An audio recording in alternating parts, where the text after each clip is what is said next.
వి gold trusted gold buyers మీరు తాకట్టు పెట్టిన బంగారాన్ని విడిపించి ఈ రోజు ఉన్న మార్కెట్ ధరకు కొనబడను 7771077720.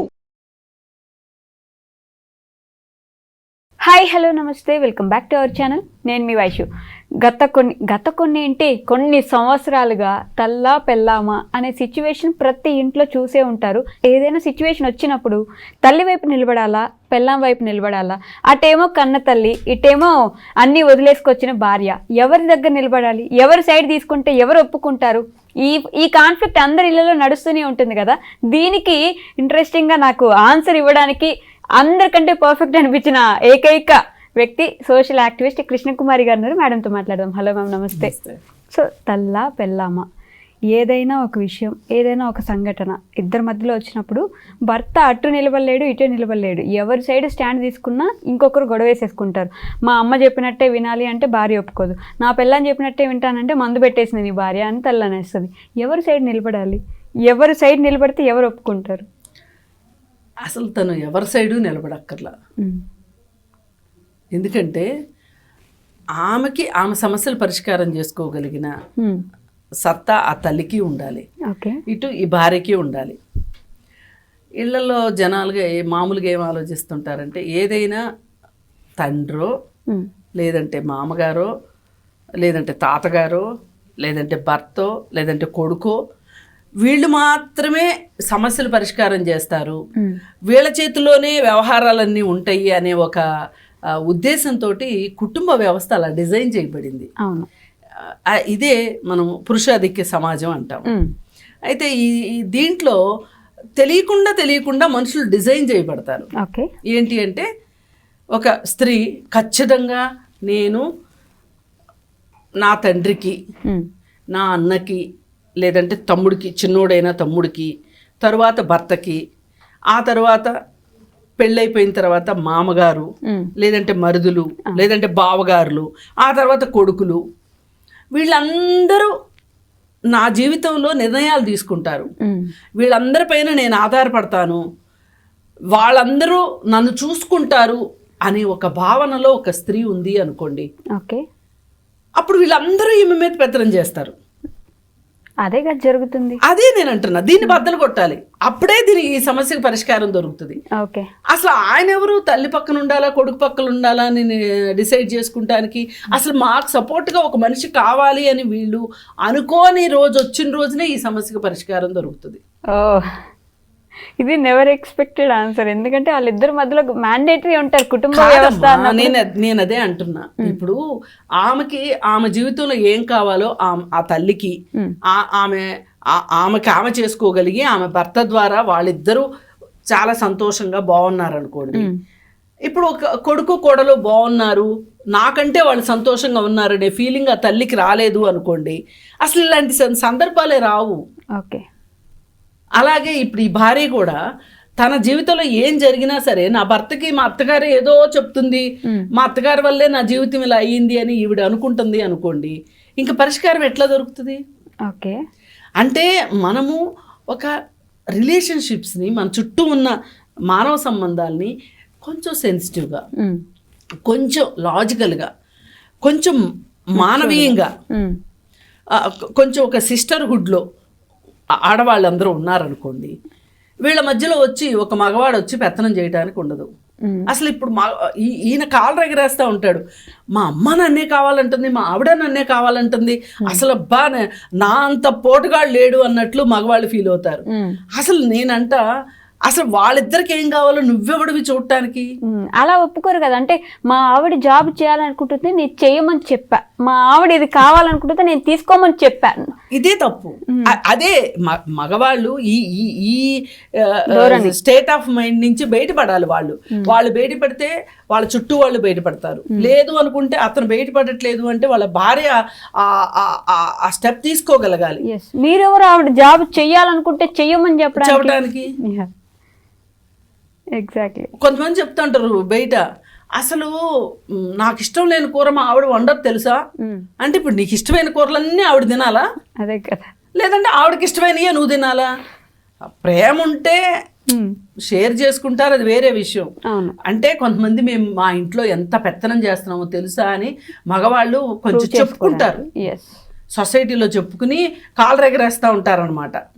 అసలు పూర్తి విరుద్ధంగా ఉంటుంది ఇంట్లో, అది వేరే విషయం. అయితే ఈ గప్పాలు కొట్టడం, ఈ గొప్పలు చెప్పుకోవడం మానేయాలి.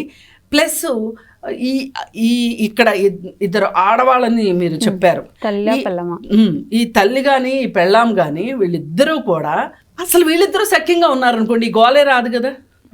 వాళ్ళిద్దరు సఖ్యంగా ఉండడం అనేది తరతరాలుగా ఎప్పుడు జరగలేదు కదా. అదే దాన్నే బ్రేక్ చేయాలి. ఓకే, దాన్నే బ్రేక్ చేయాలి. ఒకరోజు ఫ్యామిలీ కౌన్సిలింగ్లో మనం ఓన్లీ భార్య భర్తలనే కాదు, అటువైపు పెద్దవాళ్ళని ఇటువైపు పెద్దవాళ్ళతో కూడా మాట్లాడుతూ ఉంటాం అన్నమాట. అయితే మాట్లాడుతూ ఆ అబ్బాయి తల్లి ఏమన్నదంటే, ఆవిడని ఏంటండి నన్ను కూడా తిడతాడు మా అబ్బాయి అన్నది. అంటే మరి ఇకనేమమ్మా, అసలు మీ ఇద్దరు అత్తాకోడళ్ళు ఇద్దరు స్నేహంగా ఉన్నారనుకో, మీ అబ్బాయినే మీరు ఇది కాదు ఇది మేము ఒప్పుకోము ఇలా మాట్లాడితే మీ ఇద్దరు ఒకటయ్యారనుకో, ఆ అబ్బాయి ఖచ్చితంగా మారతాడు కదా. ఇప్పుడు ఆమె బాధపడుతుంది, నువ్వు బాధపడుతున్నావు, మీ ఇద్దరు బాధపడేవాళ్ళు ఏకమయ్యారనుకో, మీకు బలం పెరుగుతుంది కదా. మీ బాధ ఏంటో మీరు చెప్పుకోగలుగుతారు కదా, ఇద్దరు కలిసి చెప్పుకోగలుగుతారు కదా. అసలు ఇది కదా కావాల్సింది, అసలు మీ ఇద్దరు ఒకటి ఎందుకు అవ్వకూడదు అని చెప్పాను. ఎంతైనా కొడుకే కదండి. మరి అలాంటప్పుడు కంప్లైంట్లు చెప్పకండి కొడుకు గురించి. అంటే దీన్ని సిస్టర్హుడ్ అంటారు. ఇద్దరు ఆడవాళ్ళ మధ్య ఉండే ఒక బంధాన్ని సిస్టర్హుడ్ అంటారు. ఇది గనక ఇంప్లిమెంట్ అయితే పెంచుకోగలిగితే వీళ్ళు, ఆ అమ్మాయి కూడా నాలానే ఆడదు కదా. ఇప్పుడు నేను నా భర్తతో ఏ విధంగా అయితే ఎంతో కొంత ఇబ్బంది పడ్డానో, నా కోడలు కూడా తన భర్త వల్ల అంటే నా కొడుకు వల్ల ఇబ్బంది పడుతుంది. ఇది నాతో ఆగిపోవాలి. అదే ప్రతి కోడలు ఒకరోజు అత్తే అవుతుంది కదా. ఇది బ్రేక్ పడాలి అని అనుకుంటే గనక ఈ కనీసం ఈ కోడల దగ్గర నుంచి అయినా ఈ కష్టాలు తగ్గుతాయి. పైగా ఈ అత్తలు ఎప్పుడు ఏమి ఎదురు చూస్తూ ఉంటారు అంటే, ఇప్పుడు వాళ్ళకి ఎంతసేపు వాళ్ళ అత్తగారు వాళ్ళని ఏమి ఇబ్బంది పెట్టారో గుర్తు చేసుకుంటూ ఉంటారు ప్రతి క్షణం. గుర్తు చేసుకుని రేపు నా కోడలు రాకపోద్దా, నా కోడల మీద నేను ఈ జులుం చెయ్యకపోతానా, మా అత్త నాకు ఏ ట్రీట్మెంట్ ఇచ్చిందో నేను అదే ట్రీట్మెంట్ ఇస్తాను, అప్పుడు కానీ లెక్కలు సరిపోవు అనే ఉద్దేశంలో అత్తలు ఉంటారు. ఇది చాలా ఇబ్బందికరమైన సిచ్యువేషన్ అనమాట. దీనివల్లనే ఇది ఒక పరంపరగా కొనసాగుతూ ఉంటది. అప్పో మా అత్త పెట్టిన కష్టాలు నేను అసలు ఇన్ని పెట్టట్లేదు చూడు అంటది. అంటే కొన్ని పెడుతున్నానని ఒప్పుకున్నట్లే కదా. అందుకని వీళ్ళు ఎదురు చూడడం మానేయాలి. మా అత్త అవును, మా అత్త వల్ల నేను ఇంత ఇబ్బంది పడ్డాను, నేను అలాంటి ట్రీట్మెంట్ నా కోడలికి ఇవ్వకుండా ఉండొచ్చు కదా, ఇది ఇక్కడితో ఆగిపోతుంది కదా అనే ఆలోచన ఈ అత్తకి రావాలి. కానీ పైగా ఇది అత్త ఖచ్చితంగా కోడలతో డిస్కస్ చేసుకోవాలి. కానీ నేనైతే అలా చేయదలుచుకోలేదు. మన ఇద్దరం చాలా స్నేహంగా ఉందాం, చాలా సఖ్యంగా ఉన్నాం. మా అమ్మాయితో నేను ఎలా అయితే నా మనసులో మాట చెప్పుకుంటానో, నా బాధలు చెప్పుకుంటానో, అలాగే నువ్వు కూడా నా కూతురు లాంటి దానివి. ఇప్పుడు నేను నీకంటే నేను పెద్దదాన్ని కాబట్టి నీ కోసం నేను ఆలోచిస్తాను, నాకు అవసరమైనప్పుడు నా కోసం నువ్వు ఆలోచించు అనే ఒక ధోరణి కనుక వీళ్ళిద్దరి మధ్య ఉందనుకోండి, అప్పుడు ఈ పెద్ద మనిషి వచ్చేసేసి మీసాలు మెలేసేసి చొక్కా కాలాలు ఎగరేసేసి మీ ఇద్దరి మధ్యలో నేనున్నాను చూడండి, అసలు పైగా వీళ్ళిద్దరి మీద పెత్తనం చేస్తూ వీళ్ళిద్దరి వల్ల నేను ఇబ్బంది పడుతున్నానని పోజు కొడతాడు. ఇది పోవాలి అంటే ఈ ఆడవాళ్ళు ఇద్దరు ఐక్యం కావాల్సిన అవసరం ఉంది. కానీ నిజంగానే ఆ అబ్బాయి మంచోడు అయ్యి ఉంటే వాళ్ళిద్దరి మధ్యలో ఆ పోరు భరించలేక ఇతను మంచోడు నాకు సంబంధం లేదని చెప్పేయాలి. అలా ఒప్పుకోరు కదా. చెయ్యాలి, మరి చెయ్యాలి. అత్తమ్మని మీరు చెప్పిన ఏంట కానీ న్యాయం చెప్పమని మటుకు నాకు చెప్పకండి. మీరే చూసుకోండి, ఎవరి ఫైట్ వాళ్ళది, మీరు చూసుకోండి, నాకు సంబంధం లేదు దీంతో అని పక్కకు వచ్చేయాలి. అయితేనే సెటిల్ అవుతుంది అంతే. ఇప్పుడు మన దగ్గర ఈ MBAలో కూడా కొన్ని సిద్ధాంతాలు ఉంటాయి, ఫ్లైట్ ఆర్ ఫైట్ అని. నువ్వు ఫైట్ చేస్తావా, ఫ్లై అవుతావా, సందర్భాన్ని బట్టి ఫ్లైట్ చేయాలి, ఫ్లై అవుతావో ఫైట్ చేయాలో చూసుకోవాలి. అంతేగాని నేను ఎప్పుడు పారిపోతాను, నేను ఎప్పుడు వాళ్ళిద్దరి మధ్యలో రెఫరీ లాగా ఉంటాను అనేది వద్దు. నువ్వు సందర్భాన్ని బట్టి నువ్వు నీ అభిప్రాయం చెప్పగలిగింది ఏదో చెప్పి మీరే నిర్ణయించుకోండి అని చెప్పగలగాలి. అప్పుడు ఈ సమస్యకి పరిష్కారం అవుతుంది. అంతే తప్ప లేకపోతే ఈ సమస్య ఇలాగే ఉంటాయి. సందర్భాలు సంవత్సరాలు ఇలా పోతూనే ఉన్నాయి కానీ అవి మాత్రం తగ్గట్లేదు, తగ్గవు కూడా. Okay ma'am, thank you. నిజంగా ప్రస్తుతం ఉన్నటువంటి సమాజం దేనికి ప్రయారిటీ ఇస్తుంది? ఆర్థిక సంబంధాల చుట్టూ మాత్రమే తిరుగుతుంది. మళ్ళీ ఎన్నికలంగానే చాలా విరక్తి కలుగుతాం. మంచి అనిపిస్తుంది కదా, లేడీస్ కూడా ఛాలెంజింగ్ జాబ్స్ చేసినప్పుడు చాలా బాగుంటది. ట్రాఫిక్ అసిస్టెంట్స్ గా నియమించిన ట్రాన్స్జెండర్స్ అందరితో సాల్యూట్ చేయించుకుంటున్నారు. ఫుడ్ డెలివరీ ఇవ్వటానికి వెళ్ళినటువంటి డెలివరీ బాయ్ అనిల్ పై కళ్ళ ముందు